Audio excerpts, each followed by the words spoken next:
Hey everybody, welcome back. Today we're going to be talking about how to mix flesh tones and address some of the common misconceptions when painting the flesh.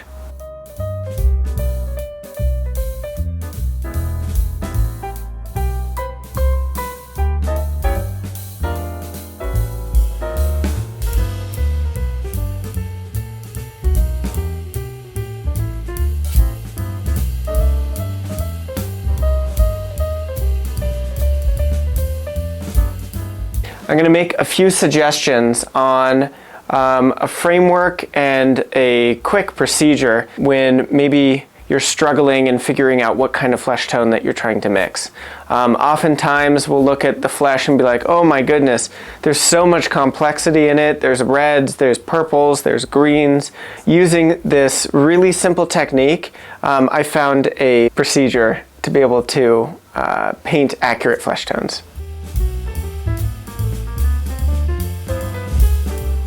When starting out a flesh tone mixture, I make it really simple for myself. One, before I even grab color, I look at the model and I look at the lighting setup and I ask myself, is it a cool light or a warm light? That is major. It's so important. You need to know if your light source is warm or cool because it's going to dictate what color variations you're going to have in the shadows and in the lights. So in the example that I have here, the shadows are warm and the light is cool. With a cool light, your shadows are going to be warm. And so with that being said, it doesn't mean that you will go all the way from blue to orange. It just gives you a generalized framework to work from when making your color corrections and your color shifts. Generally, the flesh in the light is going to move closer to blue, and the flesh in the shadow is going to move closer to the warm colors like reds and oranges and purples. In my opinion, I prefer things not getting too intensely saturated. It's just what I prefer. But you can go all the way down into the darks, getting very saturated. All right, so when starting out, you may find that you'll be uncomfortable with the amount of variety that is actually happening in the flesh. So what I do to just simplify this process is to just mix two values, one for the lights and one for the darks. So let me clean all this up. So I'll start out with white, right, because we're working in the lights.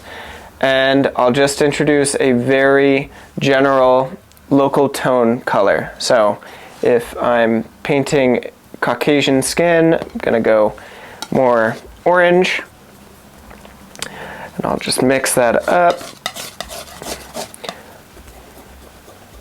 And notice when I'm mixing with a palette knife, I'm being very thorough. This is a mixture that's going to be consistent throughout the entire light shape.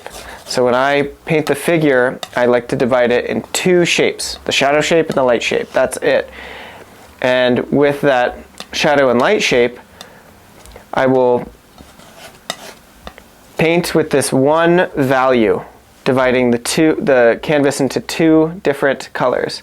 So I'll start out by mixing up a generalized tone for the light family, and then I'll ask myself, okay, is it a warm light or a cool light? If it's a cool light, then I will go more towards the ivory black or an ultramarine and pull in a cool mixture to start my pile. But in the case that I'm working on right now, I have a warm light. So I'm going to grab transparent red oxide, which is a very beautiful, intense orange, nice and dark. And I'm going to grab some raw umber. Okay, both are warm colors. Now this is entirely too saturated and also way too dark. I like to work from the middle out. So what that means is I like to be able to lighten things and darken things. So what I'm going to do is add just a little bit of white.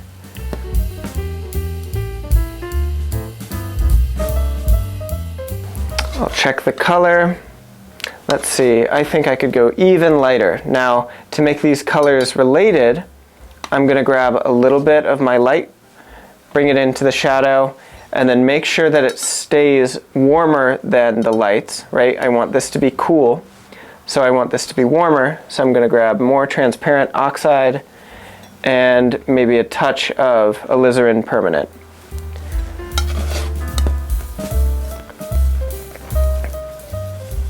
There we go.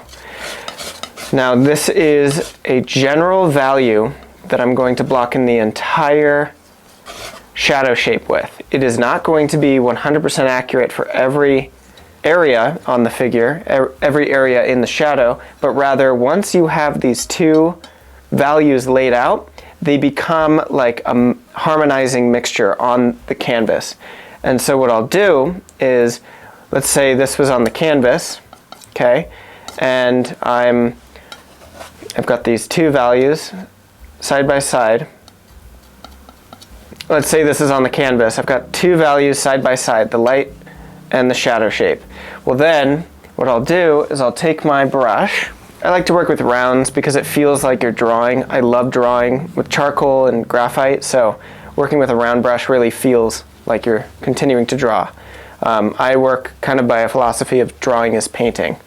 Let's say this is a similar value to what I want in the light shape, but it needs to be pulled a little bit more yellow. Well, I can just grab some of my ochre and begin to mix into the canvas. So you're color mixing on to the canvas itself. The canvas becomes a palette. So just like the color mixtures on your palette, I like to mix on the canvas as well. And oil paint is best used wet into wet, and this is why. So let's say, okay, it's more yellow, but now I need to pull it more into the reds, then I can do so, and start to create a halftone in between these two. Now, I'm always thinking about, am I still retaining that warm versus cool relationship between the two colors? Now, that's just a general philosophy to start a painting out.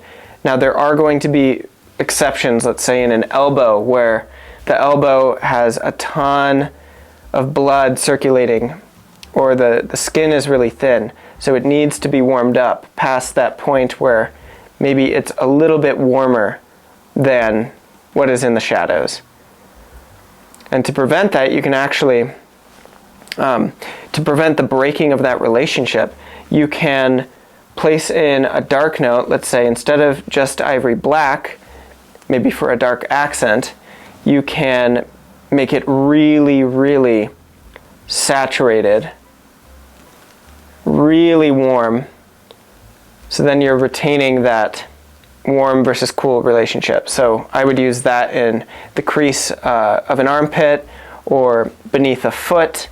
And with this, I'm still staying in that warm versus cool relationship, and I'm still able to achieve the saturation in, let's say, an elbow. So once again, quick overview. I like to draw out the figure and divide it into two shapes. Then mix two colors with a relationship of warm to cool, or whatever it is based on your model or your reference. And then from this wet mixture already applied to the canvas, I will manipulate the color and make more subtle changes by mixing in either pure pigment or pre-mixtures. Now, to create more realistic skin tones, I like to find as many opportunities as possible to put cool notes like greens and blues in the flesh. You can see one example right here where I worked in the wet paint and pulled it just a little bit towards the green. There are areas like here or the halftones here that allow for that subtle, nuanced green color to come through. And that really gives a more realistic effect to flesh, because that complements all the warm notes in the elbow, in the knee, and deep in the creases of the folds of the form. I heard once that the best place to put your cool notes are in the halftones. And I'm not sure if this is true, but every time I look at a halftone, I ask myself, can I put a cool note in there? And oftentimes you will find that it is an excellent place. And I think it has to do with the nature of the saturation of the color. If you were to put it too far into the lights or too far into the darks, it could look chalky. So right in the halftone, you can get that level of saturation that really nicely complements all the warm notes. Now, working up back into this shoulder, I've got this really intense, relatively intense warm note in a cool, light, warm shadow scenario. This is the exception that breaks the rule, if you will. I've got a really warm note up here in the light shape that would be, you know, the opposite of what my lighting effect is. I've got a cool light and warm shadows, but I still have this warm accent. If you use them as accents and not in places all over the canvas, it really still does work. You still have that generalized lighting dynamic of warm or cool light, warm shadows. Places of high saturation that you can get away with are inside the ear or inside the folds. You can make it super realistic. Sometimes I like to play around with color on the extremities where, you know, maybe the focal point is here, so people are not really looking down here at the foot, but it adds a bit more interest when looking around the figure. You can play around with more color notes. Color can be a bit confusing when painting the figure. I find that this system is very helpful for creating an efficient way to find those color notes and make a more realistic form. First things first, focus on the drawing and the rendering of the form as if it were just grayscale. You're just drawing with your paint. Okay, that is so much more important than having beautiful color. If you have a crappy drawing, the color doesn't really matter. You know, color is kind of more on a level of taste. You can go very saturated with your colors, or you can be a bit more muted, but ultimately it's the drawing that matters. So focus on the drawing first. I'm really excited to share with you guys, I have been working really hard on my Patreon. So I'm really excited about some of the content that I've been creating. I've come up with so many downloadable PDFs that you guys can have if you're a member on the Patreon, where I've created almost like mini posters that you can print out and tape on the wall in your studio, and they're easy to follow along, and you can both listen to the videos but also have these printouts as just a reminder for a process that I like to teach. So if you're interested in any of that, make sure you check out the Patreon, sign up. We've got a couple tiers. And if you go up to the $20 tier, I'm actually going to be doing one-on-one critiques. So if you have an artwork that you're working on and you'd like to share it with me, I will give you one-on-one attention and give you some suggestions for making it just a little bit better.